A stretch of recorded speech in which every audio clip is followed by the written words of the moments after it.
We made this. Cerebral Jukebox is proud to be part of the We Made This podcast network.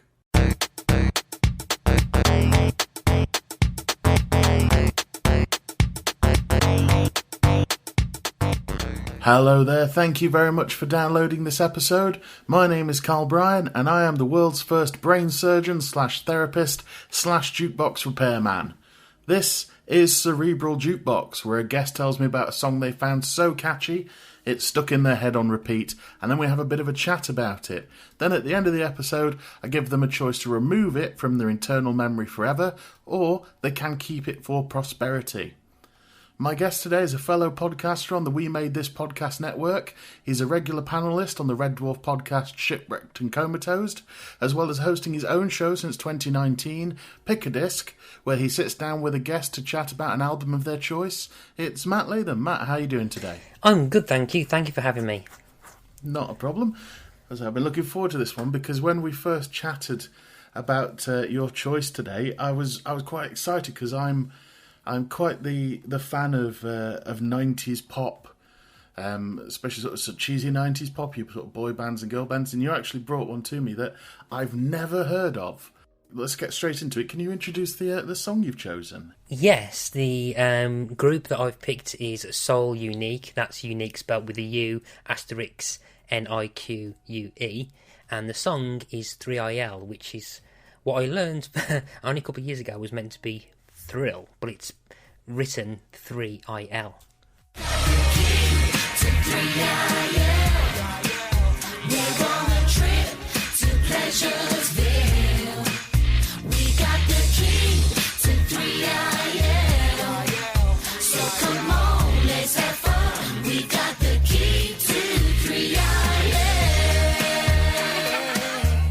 I did do a bit of as deep a dive as I could about this track. As we both discussed before we did the recording, there's not a lot there to find. But I think we found the same amount of stuff, which is Soul U Nique formed in 1999 with members Kate Miranda, Mark Jason, Ben Rogers and Kwashan, KWA''SHAAN.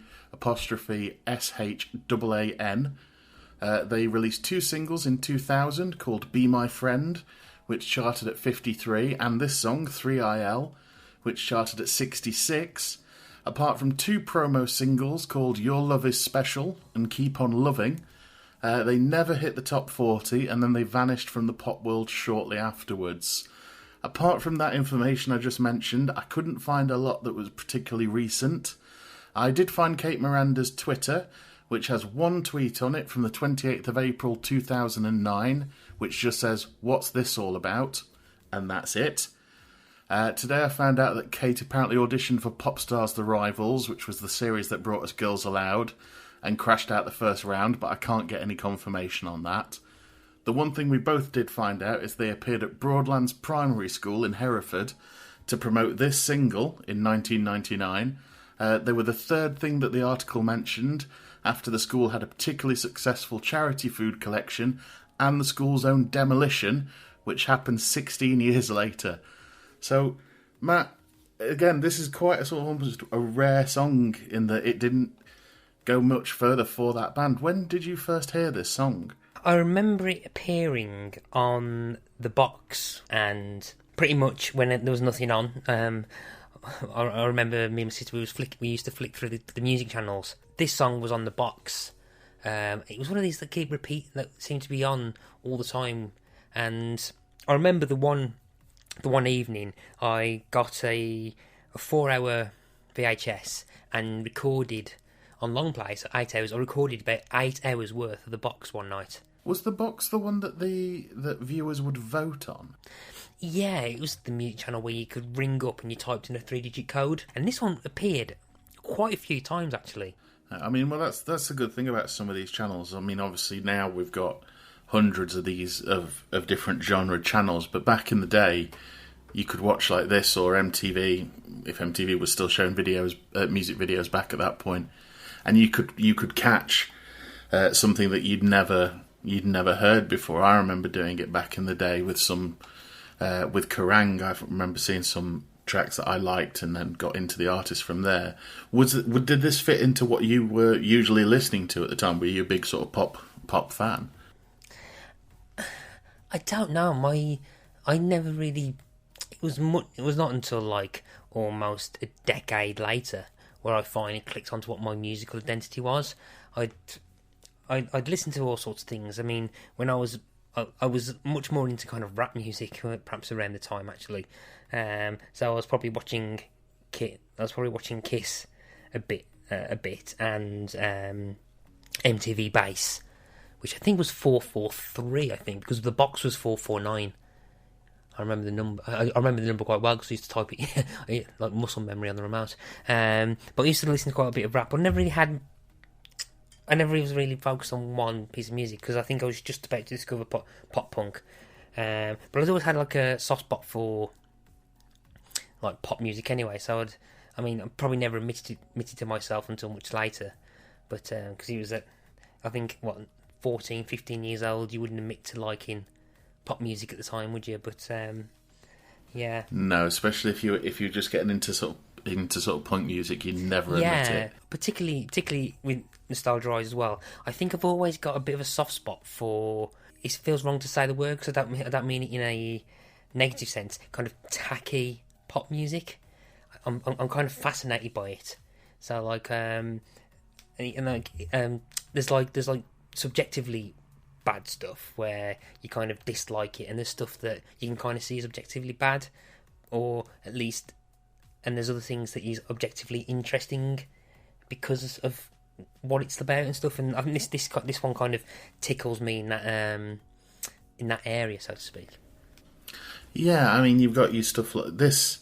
This seems like they are trying to do it. Because I was trying to remember if it came out around about the same time as S Club 7, because I found the beat musically, if you sort of sing it, you can start singing Bring It On Back by S Club 7 to the same tune almost. Yeah. What part of the song was it, do you think, that hooked into your brain? Because there's quite a few, like, the chorus, as daft as it is, with the 3IL, which is probably one of the worst abbreviations I've ever heard. Yeah, it's earwormy, It isn't is, it? yeah. I mean, for 20 years, I'll be going, to 3IL. I mean, like, it came into my head the one evening, like, a couple of years ago, and, like, I'm thinking, and I went to, and I Googled it, found a YouTube video, and then found that 3 years before I actually commented on the YouTube video and forgotten that I did. So, I noticed that, yeah, you're the top comment. yeah. And I think about a year or so later, because I put something like, I've no idea after 16 years why this song is in my head, and then someone commented underneath because I put it there. It's strange because I listened to the lyrics on it, and I was trying to work out what it was about, and each member seems to be going on about something different. I don't know if you picked that up. Yeah, it's. I mean, I think in our discussion before we scheduled recording, I kind of made the point that it feels like, there's like a meme about a year ago where it says, "Oh, we put in 1,000 episodes of The Wire, and this AI churned out a script automatically of this like Wire," and this happened for everything, and it's a bunch of people just making up a bunch of stuff. To me, this is almost a time capsule of what happens if you let artificial intelligence try and get everything you know about late 90s to early noughties pop music and automatically generate it. And it comes out with this kind of very weird formula where every trope you've seen every trope is pretty much in this video, and it's done before, and it's like, you know how you've got different colours of Play-Doh, and then if you kind of just not separate them afterwards, and just they meld into this one colour. This is what this video is, and it's fascinating.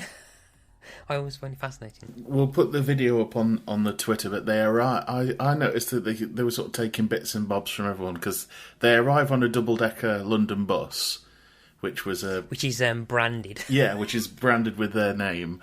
Which I thought that was, that's very Spice Girls, because they were doing that on theirs. They've got they've got the baggy trousers with the chain sort of loops on, which eventually I think got picked up by new metal bands more.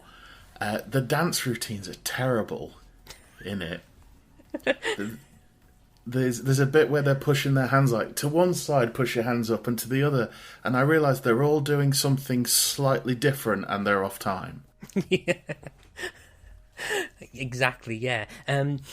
Again, this is probably me because I've seen this video too many times. All the male members have got the exact same ear piercing. Yes. They've got the exact same earring. Yeah, just on one side. Yeah, I think it's the left ear. They've all got one earring. Yeah, it's strange because it was making me think it was like we're talking about there that put in an AI and it churns out a pop single. Do you think that maybe they thought it almost, if the single was catchy enough to get them a bit further on down the sort of career path, that they'd sort of tighten up the loose bits a bit further on down the line? But for this initial one, that it's ropey, isn't it? Image-wise, it's quite ropey. Well, completely on a tangent from this, and, well, no, you could argue it's slightly related. I started listening to a podcast that is currently going through each episode of Miami 7 with S Club 7. And that was in 1999, and that had the pair of like the Fuller brothers behind them. So S Club 7 was like pushed in a lot bigger. So this feels like a reaction to, or trying to capitalise on that kind of formula. But what I realised is that I think there was actual money put behind S Club 7, whereas this is obviously on a budget. So this is kind of S Club 7 on a budget. Yeah, it does feel like it's sort of, if you put them on the cover kind of looking like S Club 7, if kids send like their parents in or whatever to go find the single, or if they go and find the single and they see it, they might think it's the S Club 7 single. Yeah. And get it that way. Yeah. The one thing that I did notice though, and was also apparent in the first single, Be My Friend, which I only actually ever listened to because of YouTube after finding this video on YouTube. Be My Friend, by the way, is absolutely awful. I don't know if you saw the video and watched the video. I didn't. After this one, I kind of focused on this one to keep it in the brain, which wasn't. Let's say it is earwormy. It wasn't a problem for me to. I think one of the things I found hilarious was the fact they were talking about they'd been on a trip from Pleasureville. I'm like, genius. Yeah. I mean, I've got soft spots for this song. It's just Be My Friend, the first single, which actually charted higher, like in the 50s, is absolutely awful. But the first person who sings is one of the male members. And the one thing I've found with this is that it's not a case perhaps with your Steps or with S Club 7 or Bewitched. At least they're doing something to try and separate the vocal duties. So it's not... Because, I mean, you'll start watching it and you'll see Kate start singing and you think, oh, she's going to be the lead singer for all of it. But they all kind of share. Be My Friend, one of the males starts singing first, and they have the same amount of lines in it. And I'm wondering whether this was an experiment of or reaction to kind of people going, well, S Club 7, it's just Joe O'Mara just singing with 6 backing dancers. Steps is mainly Claire Richards just singing. I'm pretty sure we didn't do this with the Spice Girls. Can we do this and get 4 people singing? So I've got a feeling that might have been one of the reasons behind these, to try and experiment what that would be like. Yeah, so you can sort of, everybody's got their favourite and their favourite does an equal amount. Yeah, I think I think Steps later on kind of balanced it out a bit. But, I mean, I think out of all, I think Lee Latchford Evans was still kind of just on the sidelines a lot. There's actually it's quite hilarious. If you ever see some of the Buzz era Steps videos, there are parts where it's an ensemble bit where they're all singing, but in the video Lee's actually not singing. I think he actually said that he's not going to bother basically miming along if he knows he's not on the actual vocal track. I always laughed at, I don't know if you ever saw it when Take That reunited with Robbie Williams. They did that documentary, the one where he does join, I think it's called Look Back, Don't Stare. And there's a lot of footage of them in the studio, and it becomes glaringly apparent which members contribute musically and which ones don't. and it's basically Jason Orange. It's quite raw, and you see his insecurities come to the forefront a lot. At one point, he's jokingly getting up, I think he starts banging a drum, and he starts shouting, "I'm contributing, lads, I'm contributing!" It's funny you say take that, because I never realised until years later, when I finally saw the music video, that Never Forget was actually Howard Gordon singing. I honestly thought it was Gary Barlow, just on an off day, until much later. Because I think mainly because you get kind of ingrained in the fact there's one lead person singing. Yeah, Howard Donald. Howard Donald, oh my god, Tony's not going to let me live that one down. It's okay, I've got a history of getting names wrong. I did it on the Red Dwarf one. Kurt had to put in a disclaimer that I knew I'd got it wrong, and that I'm very sorry. I normally ask, did you keep following the artist after getting into this song? But there wasn't much following to do, really, after this point, was there? No, they vanished. I think there's about 4 people that talk about them online that I found. Yeah, I tried to look into it, and then, obviously you get the odd internet comments, and one of them was saying that this song's about threesomes. I was like, no, it isn't. It really isn't. It's not. Trust me. The rap bit at the end isn't really about anything. It's your typical kind of pop crossover attempt. But I do quite like the attempt at a multi-rhyme bit at the very foot in the 2 bits, because it fits in as many rhymes for the word waste as possible in 2 lines. Every episode I always ask this of the guest. Matt, did you want to keep this song in your Cerebral Jukebox, or did you want to remove it? See, me picking this song and knowing this song, I think, is quite on brand for me. On the 8th episode of my podcast, Pick a Disc, we talked about Sir Felix Baxter, and people were shocked to find that I was a fan of Sir Felix Baxter. But particularly after I passed my teen years, I was kind of open about my love for the poppier stuff, and I quite like the fact I can pull this song out of a hat, and it's my weird obscure song to pull out. And I really do like the fact it is kind of like an amalgamation time capsule of that time for music. And I still like the chorus, and I'll never forgive myself if I have it removed. I think that chorus is going to be embedded in my brain forever, and I think I'm quite content to leave it there. Okay, so we will keep that one in. That's another one for the keep column. Okay then, Matt, all that's left to do is say, whereabouts on the internet can people find you? Well, they can find me and my podcasts at Pick a Disc, which is on Instagram, Facebook and Twitter. And you can also follow my new podcast, which on the day recording released its first episode, which is Ask Us About Loom, where myself and We Made This Chief Tony Black are talking about the point-and-click Avenger games of old and modern day. So you can find us there. Yes, I'm looking forward to that one. After you and I had a chat about that, I actually went in and got hold of some point-and-click games that I haven't played in a long time, and some I haven't played, and I'm going to have a bit of a session on those, so I'm looking forward to hearing about that one. Oh yeah, definitely. I can't wait to indulge and talk to people about my favourite genre of video games. So excellent, right. Well, Matt Latham, thank you very much for coming on. Thank you for having me. No worries. So that was Matt Latham. Again, I really enjoyed that one. It was interesting to talk about a song that I never heard of before, and I like to think of myself as quite knowledgeable about cheesy pop songs. Again, if you do want to check out Matt on one of his other podcasts, there is Pick a Disc, where a guest will sit down and discuss an album of their choosing, or there is the point-and-click adventure podcast, Ask Us About Loom, which again, I am really looking forward to listening in on as a big fan of those games growing up. If you want to join in the discussion about songs, then you can join us over on Twitter at Cerebral Jukebox.